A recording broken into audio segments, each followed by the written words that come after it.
नमस्कार, VKB news में दोपहर के प्राइम टाइम में आपका स्वागत है। अब रुक करते हैं आज की हेडलाइंस पर।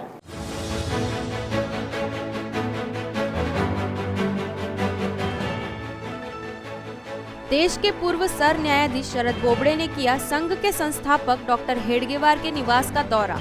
गोपनीय रखा गया था बोबड़े का यह दौरा।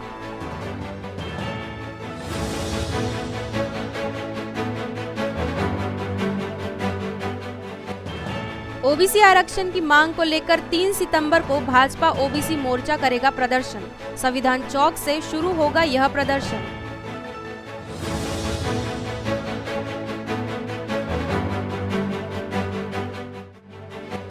और स्थानिक स्वराज संस्थाओं के चुनाव ओबीसी आरक्षण के बिना ना हो, नेता विपक्ष देवेंद्र फडणवीस ने की मांग।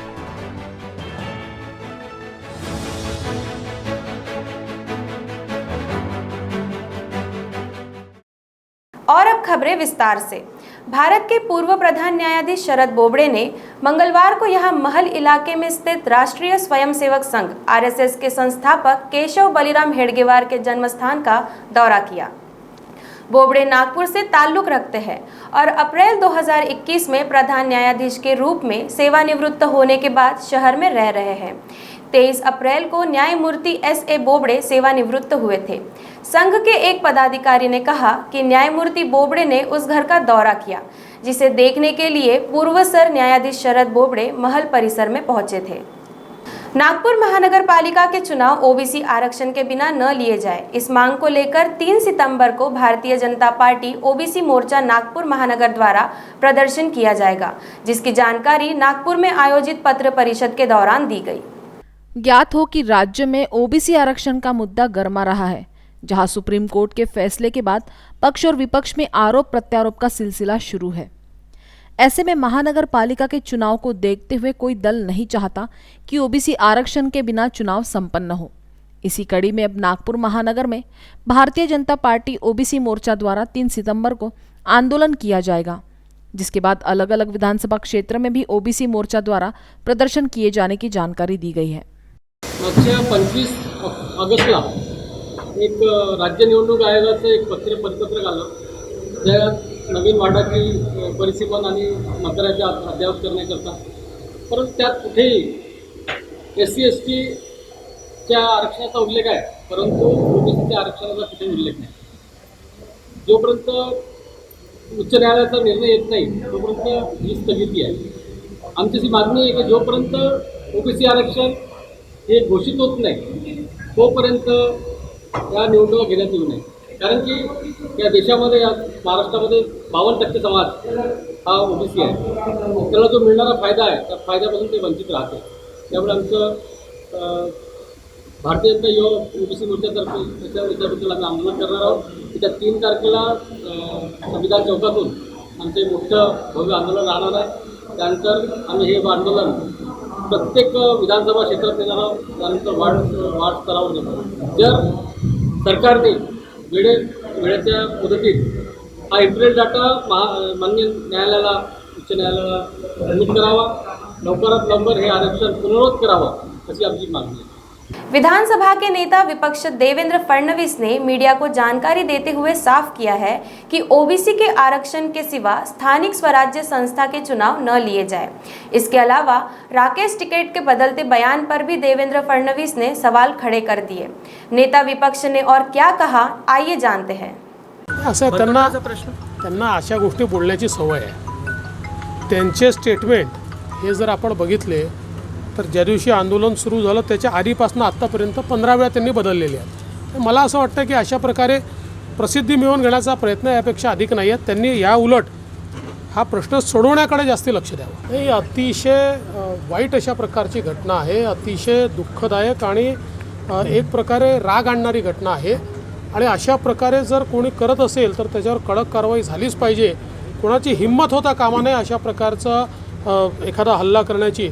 आणि मी खरोखर त्या ज्या अधिकारी आहेत त्यांचं देखील या ठिकाणी एक प्रकारे कौतुक करू इच्छितो की त्यांनी जे स्पिरिट दाखवलेलं आहे ते देखील अत्यंत महत्त्वाचं आहे, परंतु त्यांच्या पाठीशी आता आपल्याला उभं राहायला पाहिजे। इथे लक्ष द्या। अतिशय समाधानाची गोष्ट आहे की श्री नरेंद्र पाटील यांनी पुढाकार घेतला आणि आज माथाडी भवनमध्ये या ठिकाणी माथाडी कामगारांच्या लसीकरणाचं एक कॅम्प सुरू झालेला आहे आणि मुळातच आपल्याला माहिती आहे की अगदी बेसिक काम करणारे सगळे लोक आहेत, यांना लसीकरणाची सर्वाधिक आवश्यकता आहे आणि आता त्याची सुरुवात झाल्यामुळे त्याचा निश्चित फायदा होईल आणि हे अविरत कसं चालत राहील याचा देखील आम्ही प्रयत्न करू. मी स्वतः त्यांना सुचवलेलं आहे की अजून 10,000 लोकांचं लसीकरण करण्याकरता मी स्वतः त्यांना मदत करणार आहे आणि हे लसीकरण अजून कसं कंटिन्यू करता येईल असा प्रयत्न आम्ही करू. नाही, आमचं तर अतिशय स्पष्ट मत आहे की OBCचं आरक्षण मिळाल्याशिवाय स्थानिक स्वराज्य संस्थांच्या निवडणुका होऊच नये. या संदर्भात आम्ही फॉर्म्युला देखील सांगितला, ते कसं करता येईल मी अतिशय स्पष्टपणे कायद्याचा अभ्यास करून ते मांडलेला आहे. सरकारच्या मनात आहे की नाही हे सरकारला ठरवायचं आहे, पण आम्ही मात्र आमची भूमिका ठाम राहणार आहे आणि त्याच्याशिवाय जर निवडणुका घेण्याचा प्रयत्न आला तर आम्ही तीव्र आंदोलन करू. शरद पवार म्हणतात की भाजपला फायदा होईल अशा कोणत्याही आघाड्या करू नका असं ते ठीक आहे, ते त्यांच्या पक्षाचा तो विषय. नागपुर के बजाज नगर पुलिस थाने के प्रताप नगर रेलवे कॉलोनी में रहने वाले एक रिटायर्ड प्रोफेसर के घर अज्ञात चोरों ने सेंध लगाकर अगस्त 2019 में करीब 20 लाख रुपए से अधिक के माल पर हाथ साफ कर लिया था. तब पुलिस ने इस मामले में शामिल 3 आरोपियों को गिरफ्तार कर उनके पास से चोरी के माल को भी बरामद किया था. मंगलवार को कोर्ट के आदेश के बाद पुलिस आयुक्त के हाथों आरोपियों से बरामद करीब 20,79,000 रुपए के माल को उसके मालिक के हवाले किया गया.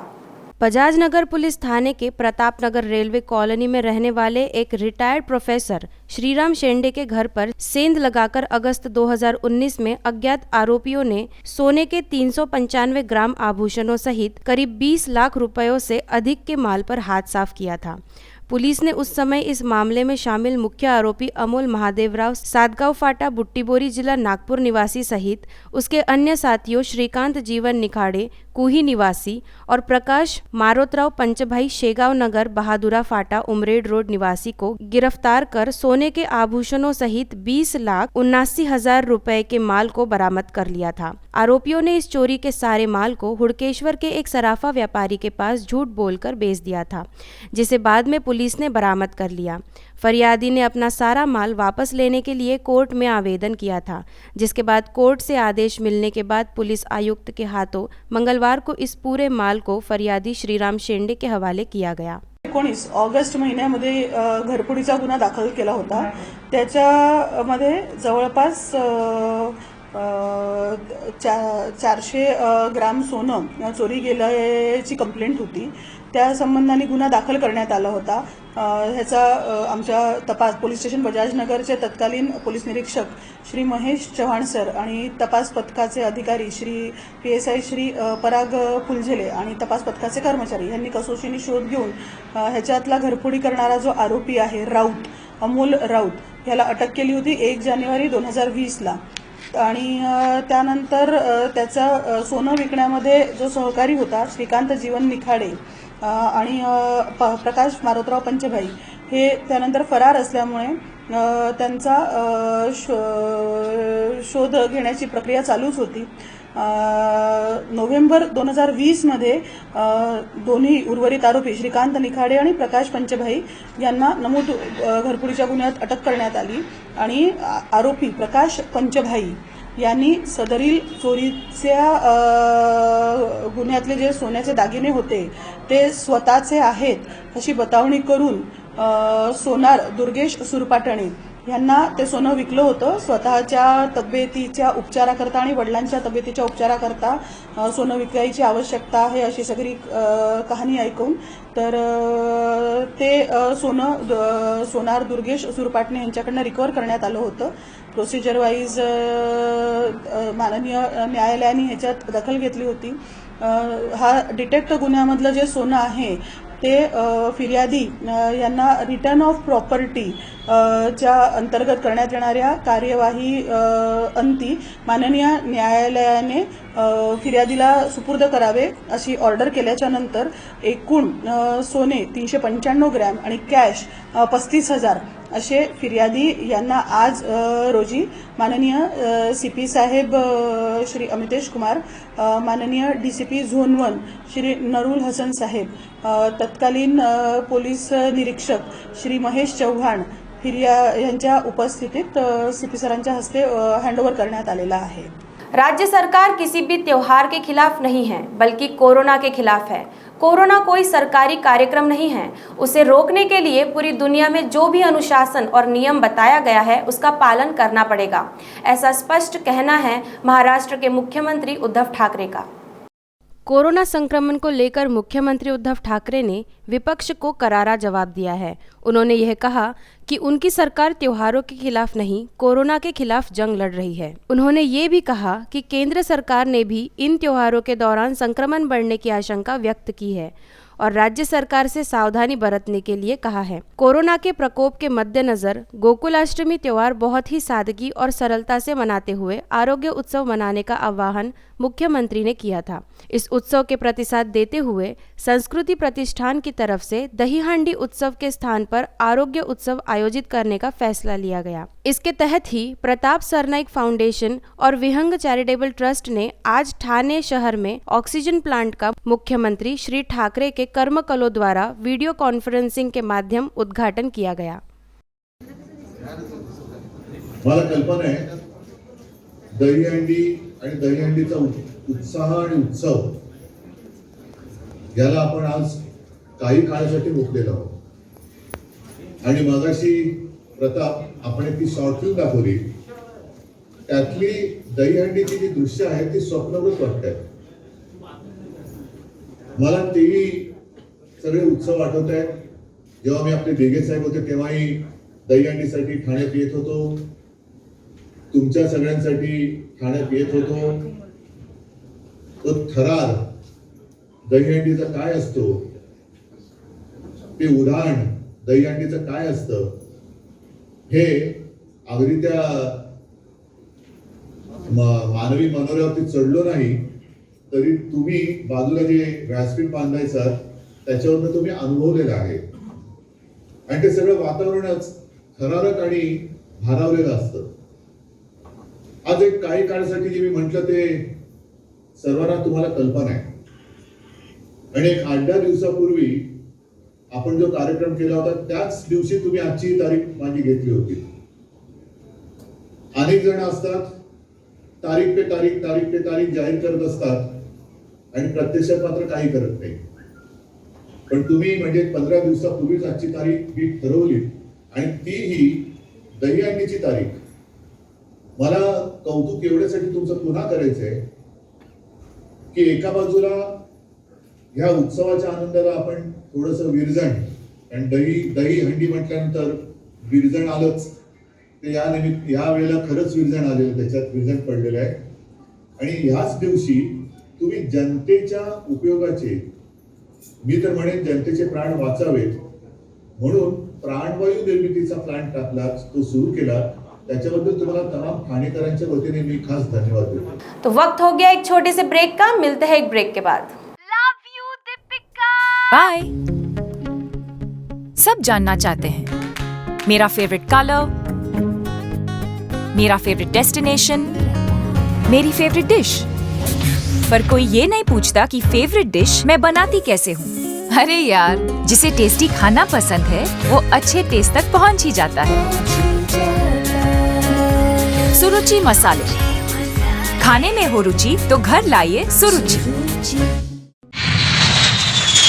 अपने सपनों की उड़ान भरने की इच्छा तो हर किसी की होती है, पर पंख भी तो मजबूत होने चाहिए जो देता है flywheel aviation academy. Flywheel aviation academy एक ऐसा इंस्टीट्यूट है जहां पर एयरलाइंस एंड एयरपोर्ट हॉस्पिटैलिटी और टूरिज्म मैनेजमेंट, साथ ही यहां campus interview, guidance by industry expert, practical training at airport, expert faculty, personal grooming जैसे कई सारे बेनिफिट्स आप पा सकते हैं। Flywheel aviation academy, 1 degree, 3 job opportunities. Flywheel Aviation Academy gives you a degree or diploma with a job. Flywheel Aviation Academy, 365 Gandhinagar, LAD College Square, beside Karnataka bank Nagpur. Break के बाद आपका स्वागत है। महाराष्ट्र के शिवसेना नेता व परिवहन मंत्री अनिल परब मंगलवार को प्रवर्तन निदेशालय के दफ्तर में हाजिर नहीं हुए। अनिल परब ने अपने वकील के माध्यम से ईडी को लेटर दिया है। अनिल परब का कहना है कि ईडी ने उन्हें समन क्यों दिया है और किस विषय पर पूछताछ करनी है यह स्पष्ट नहीं है, इसलिए वे ईडी के सामने पेश नहीं हो रहे हैं। साथ ही उन्होंने यह लिखा है कि पूर्व नियोजित कार्यक्रम की वजह से वे पूछताछ के लिए नहीं आ सकते। हाजिर होने के लिए अनिल परब ने 14 दिनों की मोहलत मांगी है। रविवार को ईडी ने अनिल परब को समन भेजकर मंगलवार को सुबह 11 बजे पूछताछ के लिए हाजिर होने को कहा था। कहा जा रहा है कि 100 करोड़ की वसूली मामले में सस्पेंड पुलिस अधिकारी सचिन वाजे द्वारा एनआईए कस्टडी से लिखे गए पत्र के आधार पर अनिल परब को समन भेजा गया है। अनिल परब ने भी रविवार की शाम ही मीडिया से इतना कह दिया था कि उन्हें ईडी से नोटिस मिला है और उन्हें पूछताछ के लिए बुलाया गया है, लेकिन पूछताछ की वजह नहीं बताई गई है। किस लिए बुलाया गया है यह नोटिस में नहीं लिखा है। बता दें कि महाराष्ट्र के पूर्व गृह मंत्री अनिल देशमुख को भी मनी लॉन्ड्रिंग के केस में ईडी अब तक 5 बार समन भेजकर पूछताछ के लिए बुला चुकी है। देशमुख किसी भी समन में पूछताछ के लिए हाजिर नहीं हुए। इससे पहले कल सोमवार 30 अगस्त को अनिल परब की कुछ संपत्तियों पर ईडी ने छापेमारी की थी। अनिल परब के 3 ठिकानों पर मनी लॉन्ड्रिंग के केस में छापेमारी की गई। पूर्व गृह मंत्री अनिल देशमुख पर लगे मनी लॉन्ड्रिंग के आरोप से संबंधित होने की वजह से इन संपत्तियों पर रेड मारी गई। अनिल परब के एक नजदीकी आरटीओ अधिकारी बजरंग खरमाटे के नागपुर स्थित ठिकाने पर भी ईडी ने छापेमारी की। नागपुर शहर में समाज कल्याण विभाग में विविध पदों पर कार्यरत करीब 500 अस्थायी कामगारों को पिछले 9 महीने से वेतन नहीं दिया गया है, जिसके लिए क्रिस्टल कंपनी जिम्मेदार है। इस विषय पर मंगलवार को शहर की भीम आर्मी संगठन द्वारा तिलक पत्रकार भवन में पत्र परिषद का आयोजन किया गया। शहर के तिलक पत्रकार भवन में भीम आर्मी द्वारा आयोजित पत्र परिषद के दौरान मांग की गई कि समाज कल्याण विभाग में कार्यरत 500 अस्थायी कामगारों के साथ बड़ा अन्याय किया जा रहा है, जिन्हें पिछले 9 महीनों से वेतन नहीं दिया गया। इस विषय पर सहायक आयुक्त से भीम आर्मी के पदाधिकारी मिले, जिसके बाद सामने आई कि इस पूरे मामले में इन कामगारों का शोषण करने वाली क्रिस्टल कंपनी जिम्मेदार है, जिसके चलते भीम आर्मी ने इन कामगारों के वेतन जल्द से जल्द देने की मांग करते हुए क्रिस्टल कंपनी को ब्लॅकलिस्ट करने की मांग समाज कल्याण विभाग से की है। विषय घेतलेला आहे आपला सांगू इच्छितो की भीम आर्मी संघटनेच्या वतीने समाज कल्याण विरोधात आम्ही एक समाज कल्याण विभागाची जी कंत्राटी कंपनी आहे क्रिस्टल कंपनी, या कंपनीच्या विरोधात जे पीडित कामगार आहे यांनी आमच्याकडे तक्रार केली होती आणि त्या तक्रारीमार्फत आम्ही 30 ऑगस्ट 2021ला समाज कल्याण विभागाचे सहाय्यक आयुक्त जे आपले बाबासाहेब देशमुख यांच्याशी संपर्क साधला, यांना निवेदन देण्यासाठी आमच्या भीम आर्मी संघटनेने तिथे घेराव घातला होता।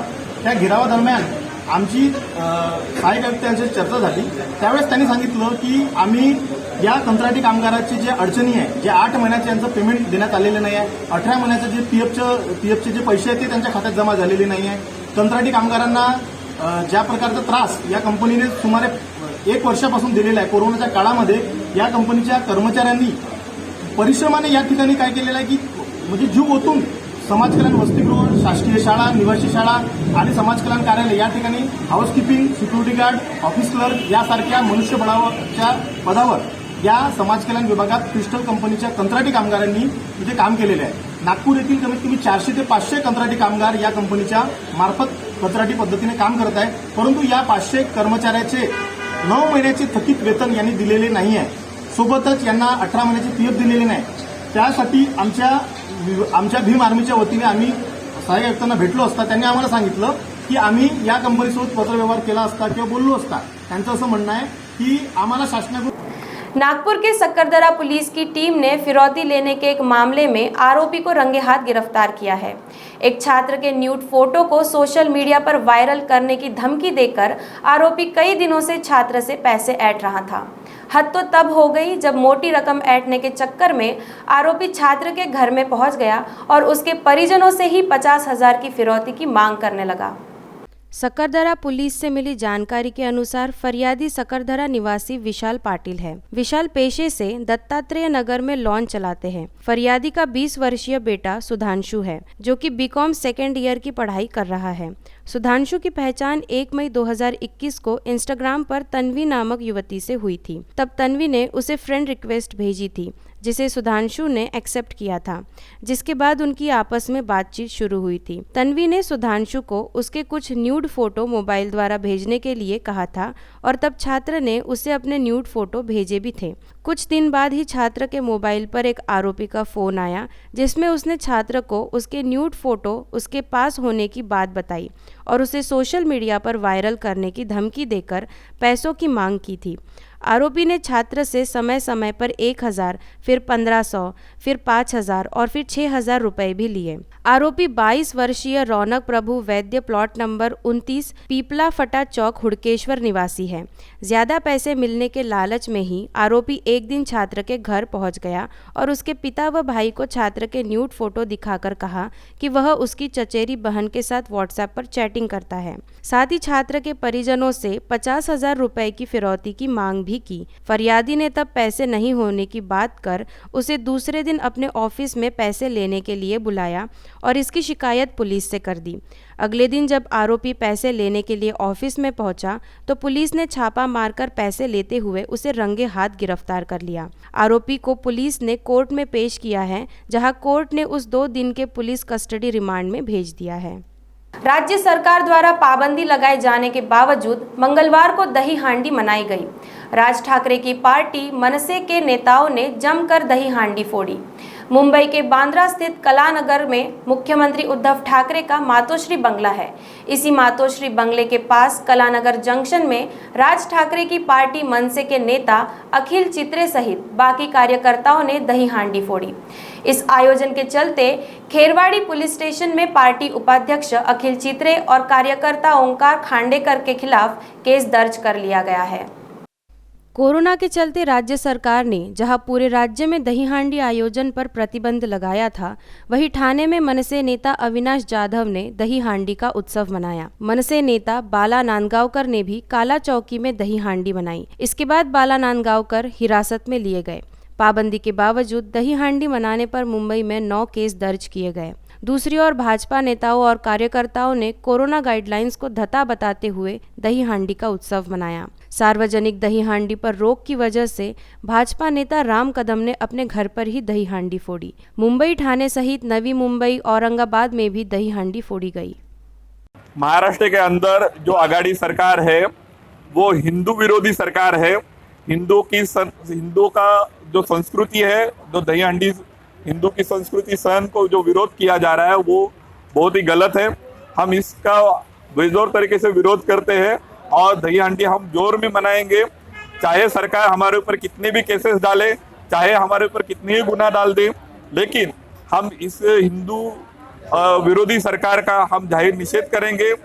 शायद हिंदू करते हुए जो वोट उन्होंने लिए थे, अभी उन वोट लेते हुए उनको अभी वो वोट का याद नहीं रहा है, इसलिए अभी ये सरकार हिंदू विरोधी सरकार है, ऐसा हमारा कहना है। डॉक्टर बाबा साहेब आम्बेडकर बहुउद्देशीय संस्था संचालित डॉक्टर बाबा साहेब आम्बेडकर ग्रंथालय को डिजिटल लाइब्रेरी में परिवर्तित करने हेतु हर संभव प्रयास करने का आश्वासन ऊर्जा मंत्री तथा नागपुर जिले के पालक मंत्री नितिन राउत ने दिया। उमरेड शहर के आम्बेडकर लेआउट प्रभाग क्रमांक 12 में नवनिर्मित डॉक्टर बाबा साहेब आम्बेडकर ग्रंथालय के स्थलांतरण समारोह को वे संबोधित कर रहे थे। समारोह की अध्यक्षता पूर्व राज्य मंत्री तथा नागपुर जिला कांग्रेस कमेटी अध्यक्ष राजेंद्र मूलक ने की। अतिथि के तौर पर विधायक राजूभाऊ पारवे भी वहां उपस्थित थे। पालक मंत्री ने कहा कि उमरेड के विकास के लिए और अधिक निधि उपलब्ध कराकर शासन स्तर पर इस लाइब्रेरी का दर्जा बढ़ाने हेतु अधिक प्रयास करने का आश्वासन दिया। इस अवसर पर विधायक पारवे ने कहा कि उमरेड विधानसभा क्षेत्र के तहत उमरेड, भिवापुर तथा कुही में ग्रंथालय को अद्ययावत करने हेतु 40 लाख रुपए का निधि मंजूर कर लाइब्रेरी के माध्यम से सामाजिक जनजागृति होगी। पूर्व मंत्री मूलक ने ग्रंथालय के पदाधिकारियों को शुभकामनाएं देकर आने वाले पीढ़ी को इस ग्रंथालय से निश्चित ही फायदा होने की बात कही। नगर अध्यक्ष भदौरिया ने भी इस दौरान अपने विचार रखे। तो वीकेबी न्यूज के दोपहर के प्राइम टाइम में अब तक के लिए इतना ही। आपसे फिर मुलाकात होगी, तब तक देखते रहिए वीकेबी न्यूज। नमस्कार।